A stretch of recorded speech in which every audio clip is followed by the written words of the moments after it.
Pasukan Rusia terekam seorang diri maju ke parit tentara Ukraina di wilayah Kokliatsky.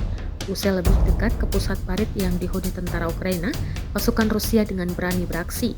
Ia melempar bahan peledak masuk ke dalam lubang parit dan menciptakan ledakan dahsyat. Hal ini pun membuat parit hancur lebur. Beberapa tentara Ukraina berhasil keluar parit dengan luka serius dan beberapa lainnya tewas di tempat.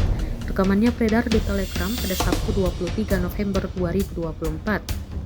Dalam keterangan unggahan disebutkan operator drone Rusia menemukan parit di Kokliatsky, dan setelah itu seorang pejuang pemberani angkatan bersenjata Rusia disebut dikirim ke sana dengan tugas menghisap angkatan bersenjata Ukraina.